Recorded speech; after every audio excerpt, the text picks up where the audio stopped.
내신 1등급 받는 학생들이 어떻게 교과서를 100% 활용하는지 알아보도록 하겠습니다.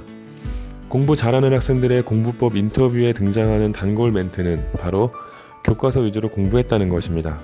식상한 말이긴 하지만 교과서가 시험 문제의 원천인 것은 부정할 수가 없습니다. 내신 1등급을 받는 학생들이 교과서를 어떻게 활용하는지 알아보겠습니다. 수업에 집중하고 선생님을 괴롭혀라. 내신 성적이 좋은 학생들은 학교 수업 시간에 마치 전장에 나간 전사의 자세로 선생님과 마주합니다. 단 1%라도 이해되지 않는 것이 있다면 종이 울려도 멈추지 않습니다. 끝까지 선생님을 따라가 완전히 이해할 때까지 거듭 질문하며 선생님을 괴롭힙니다. 이렇게까지 수업에 집중하는 이유는 선생님의 머릿속에 든 교과 내용을 모두 내 것으로 만들기 위해서입니다. 내신 시험은 선생님의 머릿속에서 나오기 때문에 선생님의 생각을 안다면 시험을 훨씬 더 잘 볼 수가 있는 것입니다. 잘 읽은 교과서 한 권 10문제집 안 부럽다. 시험에 출제된 모든 지문과 보기는 교과서에 있습니다. 하지만 교과서만 잘 본다고 시험을 잘 보는 것은 절대 아니죠. 내신 1등급 학생들의 교과서에는 매 수업마다 선생님이 가르친 흔적이 고스란히 남아 있습니다. 중요하다고 강조한 것, 흘려 넘긴 것, 시험에 나온다고 체크한 것, 심지어 농담까지 기록되어 있습니다. 모든 항목을 동일한 집중력으로 공부하는 것이 아니라 중요한 내용을 더욱 집중해서 공부합니다. 전교 1등의 교과서 공부법 본격적으로 알아보겠습니다. 그 첫 번째입니다. 단원의 제목으로 흐름을 먼저 살펴라. 내신이라 할지라도 시험 범위는 결코 좁지 않습니다. 공부를 시작하기 전에 내가 무엇을 공부해야 하는지 확실히 알아야 합니다. 교과서 맨 앞장에 목차를 펴고 시험 범위를 체크해보세요. 이 큰 제목들을 읽어보면서 내가 공부할 부분의 큰 맥을 짚어보는 것이 공부의 시작입니다. 큰 맥을 짚어보았다면 이제 공부할 단원으로 가서 소제목만 쭉 읽어보는 것입니다. 연습장 한쪽에 직접 써봐도 좋습니다. 이 과정을 통해 단원의 구체적인 흐름과 핵심을 확인할 수 있습니다. 전교 1등의 교과서 공부법 2.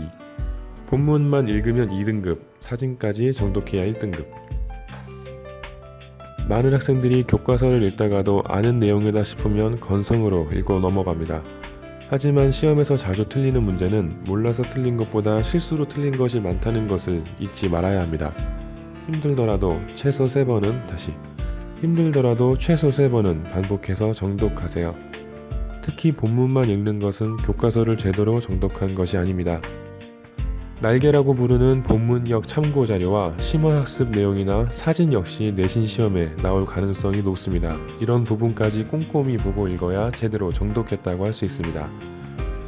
전교 1등의 교과서 공부법 세 번째, 단락 분석법으로 문제를 예측하자. 교과서를 읽을 때 수업 시간에 선생님이 강조했던 부분이나 단원의 핵심 내용에는 중요 표시를 하는 것이 내용을 숙지하는 데 도움이 됩니다. 여기서 한 걸음 더 나아가 단락에서 핵심이 되는 문장과 그것을 설명하는 주변 문장을 구분해 줄을 그어보세요.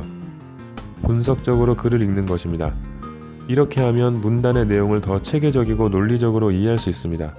또한 보기에서 선택하는 유형의 문제는 선생님 역시 이런 방식으로 출제할 확률이 높습니다. 전교 1등의 교과서 공부법 마지막입니다. 넓은 시험 범위 마인드맵 한 장으로 정리 끝. 하나의 소단원을 완전히 파악할 때마다 A4 용지를 한 장 꺼내서 그 단원의 중심 키워드를 가운데에 적습니다. 그리고 가지를 뻗어 그와 관련한 주변 키워드를 적어봅니다. 그리고 또 가지를 뻗어 또 다른 관련 키워드와 내용을 적으며 점점 심화시켜 갑니다. 바로 마인드맵을 그리는 것이죠. 마인드맵은 하나의 단원을 중심 키워드 위주로 한눈에 파악할 수 있고 세세한 내용까지 스스로 정리할 수 있어 효과적입니다. 마인드맵을 그려보면 중간중간 기억이 나지 않거나 막히는 부분이 생깁니다. 그러면 다시 교과서로 돌아가 미진한 부분을 충분히 공부한 뒤에 채워넣습니다. 이렇게 하면 훨씬 더 완벽한 공부를 할 수 있습니다.